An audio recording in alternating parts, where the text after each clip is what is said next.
All right, well, I want to discuss the left leg, so the backside leg for a right-handed thrower throwing backhand. There's a lot of mystery surrounding uh, what I teach as far as I teach that the bulk of the throw is actually still on your left leg, whereas in the previous times and most of the other people are teaching that you get to the right side and then you pull the disc. So I don't teach that. So I teach more like what Paige Pierce does and what I think would be a good copy, a model to copy. So the drill would be, so people ask me, well, how do you shift your weight? Well, I'm going from foot to foot. I'm lifting this foot off the ground, I'm lifting this foot off the ground, all my weight's going from foot to foot. I'm not pushing to get to the other side, I'm just falling back and forth. So when I'm on my left side, you take your right knee and you turn it up by your left knee. So now I'm on my left leg. All my weight right now is on my left leg. So here you do the swing into the tuck drill and you can start to feel that all of the movement is in your left hip joint. I've disconnected to both hips and now I'm on one hip joint. Swing my arms. Okay, well, people ask me, how do I know where to put my left foot? Well, if I do this drill and I can't really hit the position I want to be, I'm still feeling a little restricted, I'm going to open this foot up a little bit. So I just opened it just a little bit. Now I can get where I want to be. This is the position I like to hit, right there.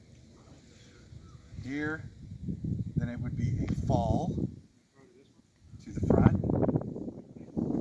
swing, fall, swing, fall, kick, swing, fall, tuck.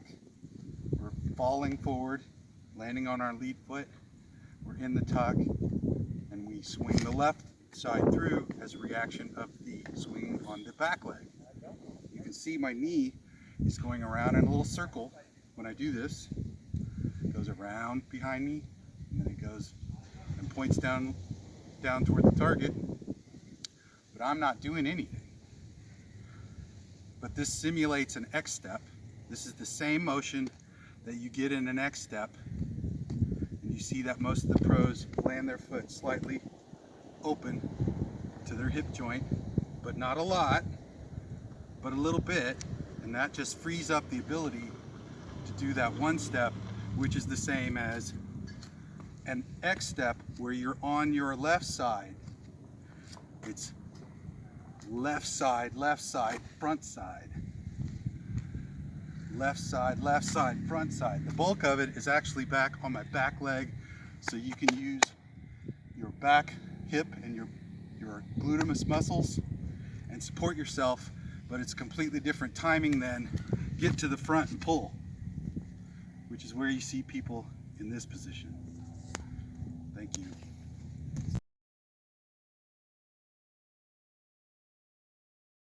Okay, something I wanted to cover also is this idea that I see over and over and over and over again in people that submit videos to me, and that's the idea that they skip past their X step. They don't use their X step to build a rotation. They go skip, skip, throw, and it's more like a linear looking skip, skip. You can see it in the timing.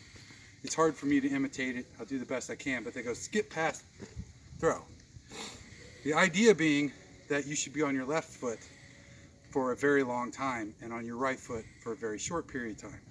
So it looks more like here, crank, and all of the good players end up in that position depending on how fast they run. They all end up in this position like this. They'll be way over here by that point, and they're dropping the knee. It's hard to do, I can't do it just standing still. You have to have some forward momentum. But basically what happens is they're on the left side. That's where the rotation comes from. And I see people that are putting the disc behind them, but they're not really rotating because they're skipping past their X step. So it should look, the timing is more like long, long, short. Long, long, short. That's a good little upshot. You can play catch like that, just 1, 2, 3, 4. I was more on my left side than I ever was on my right side. And you start to look at other people, you'll see what I'm talking about, how they're not ever on their left side for any period of time. They just skip past it. Thank you.